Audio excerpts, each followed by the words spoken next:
7 de la mañana con 1 minuto de regreso con ustedes en Primera Página. Comenzamos nuestra segunda hora. @Primera Página, la etiqueta Primera Página sigue a su disposición para que interactúen con nosotros, sigan participando con sus preguntas y sus comentarios, como siempre con respeto para nuestros invitados. Estamos conversando en este segmento con Francisco Castro, director de Súmate, una organización que se encarga del análisis de los procesos electorales en nuestro país. Hablábamos en la parte anterior sobre la motivación al voto, sobre cómo se ha desmotivado al voto, no solamente por estos temas que tienen que ver con el desconocimiento de algunas autoridades electas.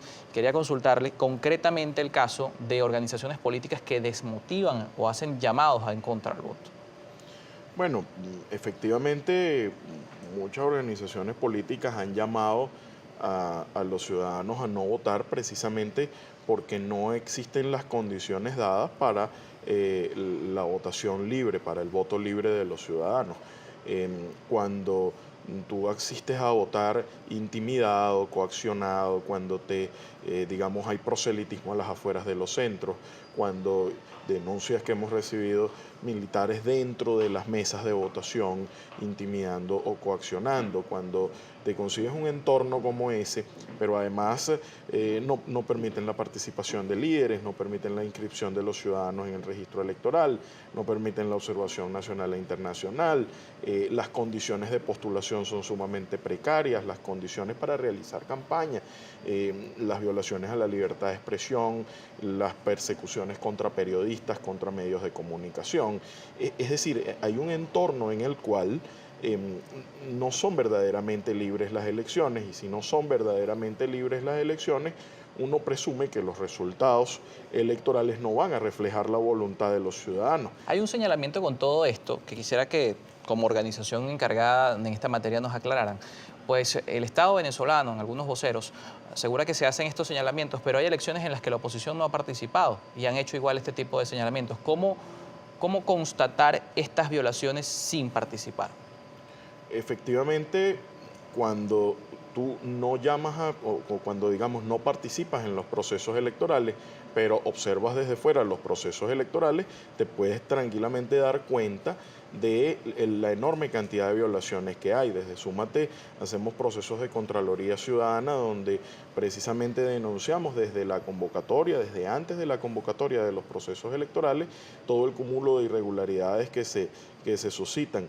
Han disminuido, por ejemplo, en Venezuela las denuncias de empleados públicos que son coaccionados por su jefe, o han disminuido en Venezuela las denuncias de ciudadanos que no pueden inscribirse para participar, o digamos, por el contrario, han aumentado entonces las inhabilitaciones, las persecuciones y las restricciones asociadas al sistema electoral.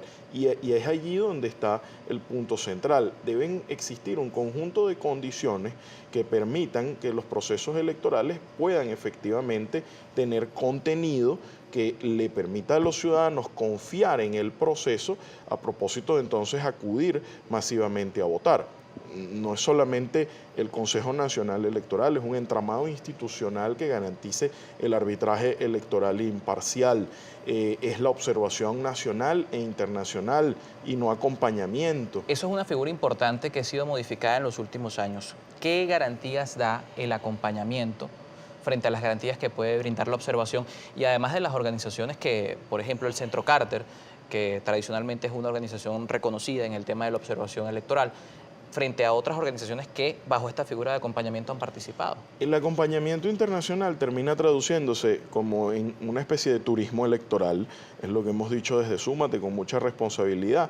Un auditor, cuando llega a una compañía a revisar la contabilidad de una compañía, por ejemplo, revisa los libros y las facturas que quiere revisar y no los libros y las facturas que le muestran los dueños de la compañía. Y eso es un poco lo que se ve en Venezuela.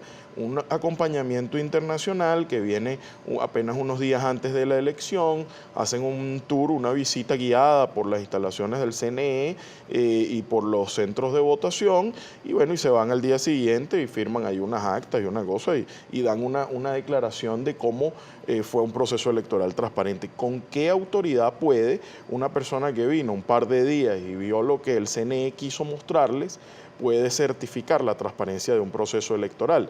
Es por ello que hemos dicho desde Súmate que se requieren misiones de observación internacional, digamos, que se instalen en el país desde la convocatoria de los procesos electorales para que puedan observar las actividades preelectorales y el proceso como tal cumplimiento de todo el la cronograma elección y el cumplimiento de todo el cronograma. El miércoles hubo una reunión de la Comisión de Seguimiento de Procesos Electorales en Venezuela.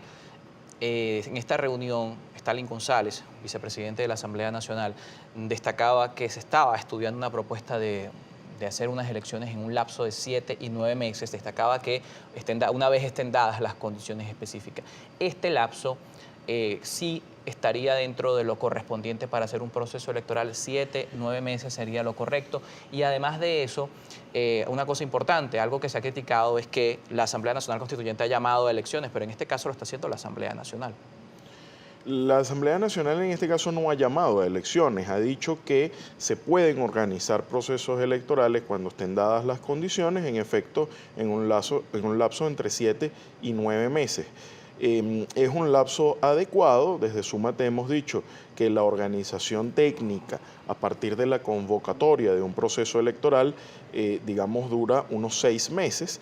Esto se puede hacer entre 5 y 6 meses y adicionalmente a ese lapso es necesario sumarle unos meses de actividades preelectorales que se deben hacer antes de la convocatoria formal del proceso electoral. Y en estos lapsos, ¿cómo juega, para ir primero a la participación de la audiencia y lo dejamos al regreso de esta parte, el tema del registro electoral y también las personas que están en el extranjero, que seguramente además, porque ya involucra un tercero, que es la nación que recibe a los venezolanos que están en este momento en ese país, la adecuación y la formalización de la estadía de ellos para que puedan participar en un proceso electoral? Vamos a conversar sobre eso también más adelante. En este momento vamos a revisar su participación, 7:08 de la mañana. Recuerden, @primera página y la etiqueta Primera Página para que envíen sus preguntas y comentarios. Daniela Salas con sus mensajes. Precisamente, sí, a esta hora vamos a revisar la participación, las preguntas y los comentarios propios de cada uno de los usuarios. Tenemos a Pedro López, @papelmaturín, dice, ¿qué piensa de la frase con testigo no hay fraude? Volver al voto manual sería un terrible retroceso. ¿Realmente retomar este proceso manual sería un retroceso? Bueno, en efecto, desde Súmate, con mucha responsabilidad dijimos hasta los procesos electorales que se realizaron en el año 2017 que la presencia de testigos en los centros de votación de alguna forma garantizaba la transparencia de los resultados electorales. ¿Esto qué implica? Esto implica que los resultados, digamos, que efectivamente publica el Consejo Nacional Electoral son iguales a los resultados o a los papelitos que están dentro de las urnas y son iguales a los resultados que emiten las actas de escrutinio. Sin embargo, esto también se violó en el año 2017, pero precisamente pudo demostrarse a partir de la presencia de los testigos en los centros de votación. Y es que el Consejo Nacional Electoral declaró que las elecciones del Estado Bolívar, a gobernadores en el Estado Bolívar, las había ganado Justo Noguera cuando la totalización de las actas disponibles en manos de los testigos de Andrés Velázquez le daban la victoria a Andrés Velázquez. ¿Qué pasó? Que el Consejo Nacional Electoral desconoció su propio sistema automatizado de votación y entonces declaró finalmente ganador a Justo Noguera y todavía al día de hoy no hay respuesta sobre las impugnaciones que se introdujeron plenamente certificadas con las actas del sistema automatizado. ¿Con testigos no hay fraude, señor Castillo? Efectivamente, la presencia de testigos permite demostrar claramente quién fue el ganador en los procesos electorales. El fraude finalmente no depende exclusivamente de la presencia de testigos, depende de que el arbitrio electoral funcione en su totalidad. Se demostró, por ejemplo, gracias a la presencia de testigos, que hubo fraude en el Estado Bolívar, pero luego el arbitrio electoral de alguna forma convalida el fraude del Estado Bolívar, pues hoy sigue en ejercicio de ese cargo una persona, el gobernador Justo Noguera, que no fue electo como gobernador en las urnas electorales. Tenemos un comentario que hace Orlando Ledesma. Es tan falaz decir que las elecciones del 20 de mayo no son válidas cuando sí bien es verdad que algunos partidos no estaban habilitados. El pueblo todo no estaba inhabilitado y votaron más de 8.2 millones, legitimando con ello las elecciones. ¿Realmente es legítima estas elecciones del pasado 20 de mayo? Son unas elecciones donde no pudieron participar más de 2 millones de jóvenes que no se pudieron inscribir en el registro electoral, donde no se permitió la participación de más de 2 millones de venezolanos en el exterior, donde no se permitió la participación de las organizaciones políticas de oposición.